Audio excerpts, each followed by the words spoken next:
আমাদের ছেলেরা কাফনের কাপড় মাথায় এবং শরীরে পেঁচিয়ে বাইরের এই প্রার্থীকে বয়কট করার জন্য কিন্তু তারা প্রতিবাদ করেছেন। আমরা বাইরের কোনো লোক এই সিটি দিলে আমরা কোনোদিনও মেনে নেব না। যদি 28 তারিখের ভিতরে মানে আজকের ভিতরে যদি কোনো কিছু না ঘটে, তাহলে আমরা আমাদের নেতা সাইফুল ইসলাম ফিরোজ, কালীগঞ্জের মানুষ তাকে বলেছে, সাধারণ মানুষ বলেছেন, গ্রামগঞ্জের মানুষ বলেছেন যে তাকে স্বতন্ত্র প্রার্থী হতে হবে এবং আমরা 100% স্বতন্ত্র প্রার্থী হিসেবে তার পিছনে থাকব এবং আমাদের যত রকম বাধা বিপত্তি আসে আমরা মোকাবেলা করেই তার সাথে স্বতন্ত্র প্রার্থী হিসেবে আমরা তার সাথে থাকব।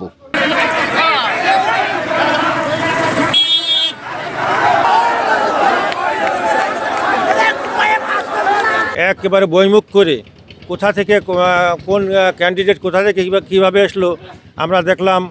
24 তারিখের রাত্রি ঘোষণা দিয়েছে কেন্দ্রীয়ভাবে। আমরা দেখলাম যে গণ অধিকার পরিষদ থেকে কালীগঞ্জ 4 আসনে নমিনেশন দেওয়া হয়েছে।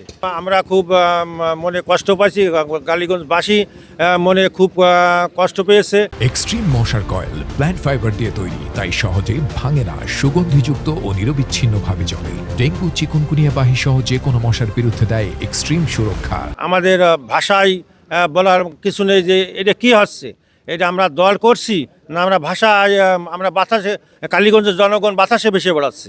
আমরা তো এটা কিছুই বুঝতে পারছি না।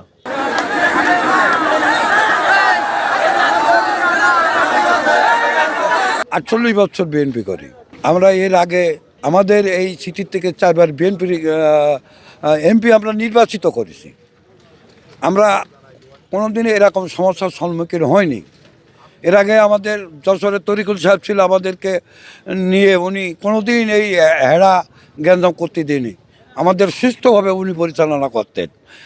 বর্তমানে যে পরিস্থিতি, তাতে আমরা বিএনপি ঐক্যবদ্ধভাবে, আমাদের এখানে 3টে ক্যান্ডিডেট ছিল, তার যে কোনো একটা দিলে আমরা ভোট করতাম।